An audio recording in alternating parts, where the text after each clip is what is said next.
আসসালামু আলাইকুম। আমার কার্টুনপুরি চ্যানেলে সবাইকে স্বাগতম। আমার কার্টুনপুরির দর্শক সকল মানুষের প্রতি আমার আন্তরিক ভালোবাসা ও শুভেচ্ছা। সবাই আশা করি ভালো আছেন। চলেন আজকের গল্প শুনি এবং দেখি। আর আমার চ্যানেলকে অবশ্যই সাবস্ক্রাইব করবেন এবং কমেন্ট, লাইক সবসময় করবেন।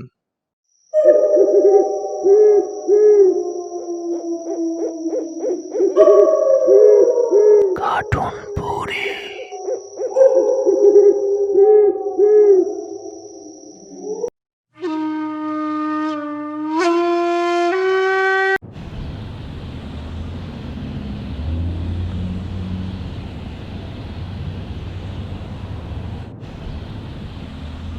জাহিদ ঢাকায় থাকে।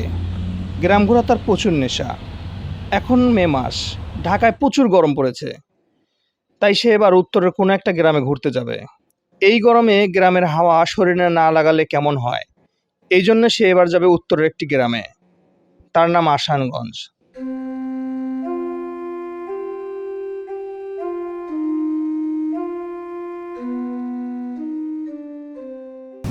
যে কথা সেই কাজ।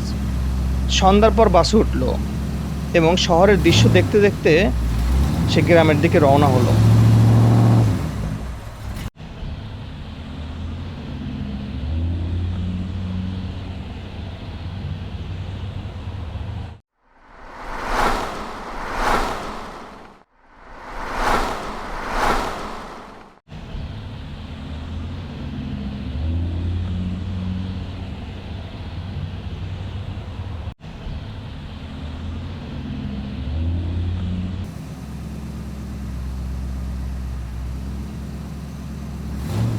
টানা 5 ঘন্টা জার্নির পর বাস থেকে নেমে হাঁটা শুরু করলো গ্রামের পথে।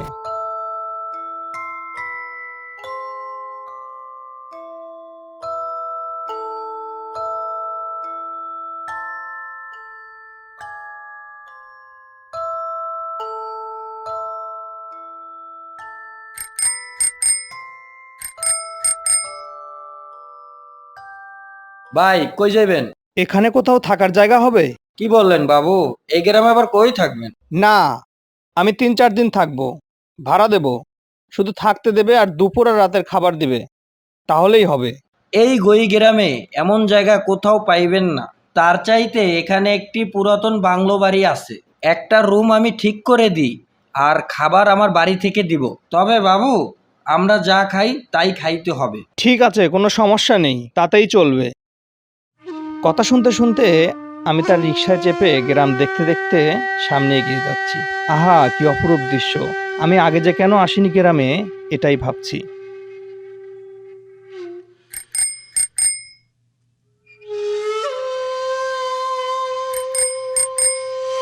এই যে বাবু, আমরা চলে এসেছি। এই বাংলো বাড়িতেই থাকতে হবে। বাবু, আপনি একটু দাঁড়ান, আমি রুমটা ঠিক করে আসি, কেমন?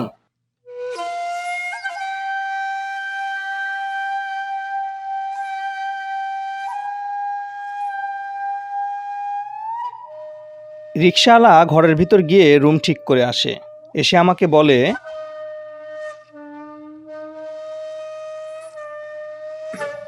বাবু যান, আমি সব কিছু ঠিক করে দিছি। আচ্ছা বাবু, আমি এখন যাই, রাতে খাবার দিয়ে যাব।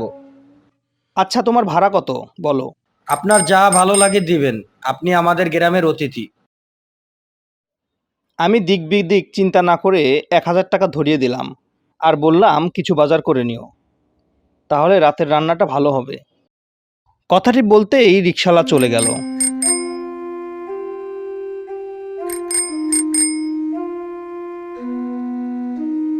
কথা শেষ করে আমি রুমের ভিতর চলে গেলাম।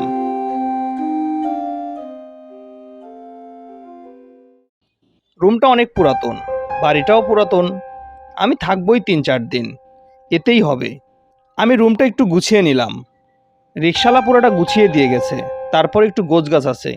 আমার কাপড় চোপড়, খাতা কলম সব কিছু বের করে রাখলাম। তারপর আমি একটু বিশ্রাম নিলাম। বিশ্রাম নিতে গিয়ে কখন যে ঘুমিয়ে পড়েছি নিজেই জানি না। হঠাৎ করে কে যেন ডাকছে। বাবু বাবু, ও বাবু উঠেন, আপনার জন্য খাবার নিয়ে এসেছি।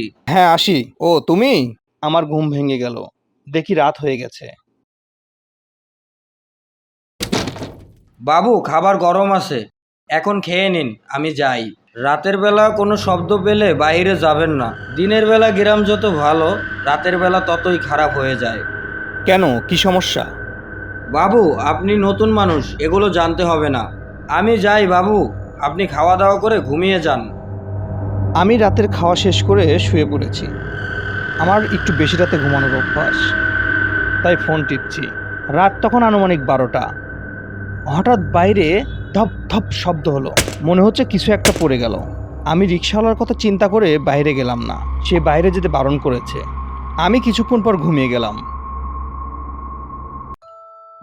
সকালবেলা পাখির কলকাকলিতে আমার ঘুম ভেঙে যায়। ঘুম ভাঙতেই আমি বাড়ির উঠানে দেখতে পাই রক্ত পড়ে আছে। আমি মনে করলাম রাতে হয়তো বা শেয়াল কোনো মুরগি বা হাঁস ধরে এনেছে, এনে এখানে খেয়েছে, কারণ গ্রামে এটা প্রতিনিয়তই হয়। আমি সকালের নাস্তা করে গ্রাম দেখতে বের হই।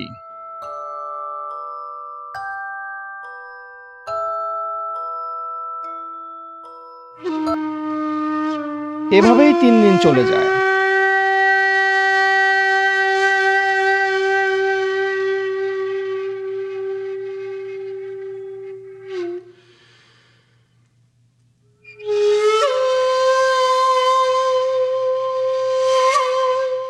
হঠাৎ একদিন রাতে ফোন আসে আমার কাছে। ওই পাশে থেকে আমার বন্ধু বলে, কালকের মধ্যে আমাকে ভার্সিটিতে উপস্থিত হতে হবে, তা না হলে আমার সেমিস্টার গ্যাপ পড়বে। কথাটা শুনে আমার মন ভেঙে গেল, কারণ আমি গ্রামে এসেছি কিছুদিন এখানে থাকার জন্য। আমি তাড়াহুড়া করে গোছগাছ করে বের হই।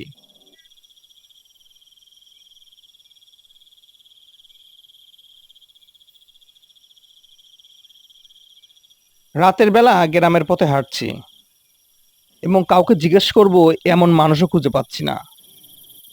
বাস পাবো কোথায় বা কিসে যাব সেটা নিয়ে খুব দুশ্চিন্তা হচ্ছে।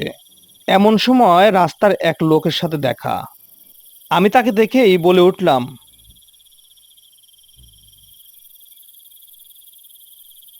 এই যে মুরব্বী, শুনছেন? এখানে বাস স্ট্যান্ডটা কোন দিকে বলতে পারবেন? আমি শহরে যাব, গ্রামের রাস্তাঘাট আমার চেনা নেই, যদি বলতেন আমার খুব উপকার হতো। এইখানে কোনো বাস পাওয়া যায় না। আপনি চাইলে সামনে আসানগঞ্জে স্টেশনে রাতের একটা ট্রেন আছে, আপনি চাইলে যাইতে পারেন। সামনের পথ ধরে হাঁটা শুরু করুন, 20 মিনিট হাঁটলে পেয়ে যাবেন। ঠিক আছে, আপনাকে অনেক ধন্যবাদ।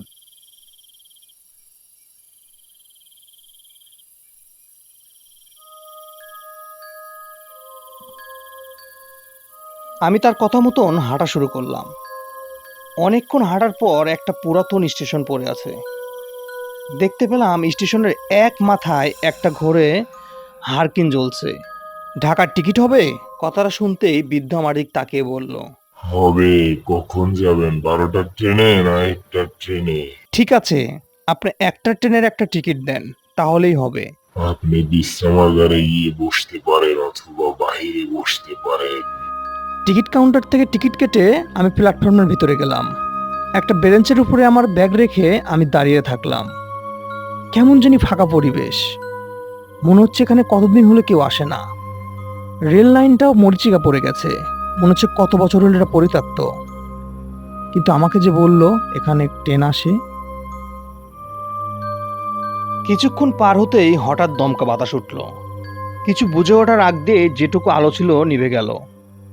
আমি দেখলাম দূরে কয়েকজন লোক হেঁটে আসছে, কিন্তু তাদের হাঁটা মানুষের মতো না।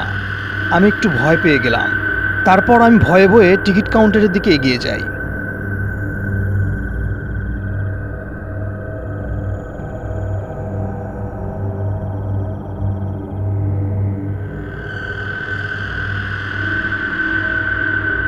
হ্যালো, কেউ আছেন টিকিট কাউন্টারে? হ্যালো, কি ব্যাপার?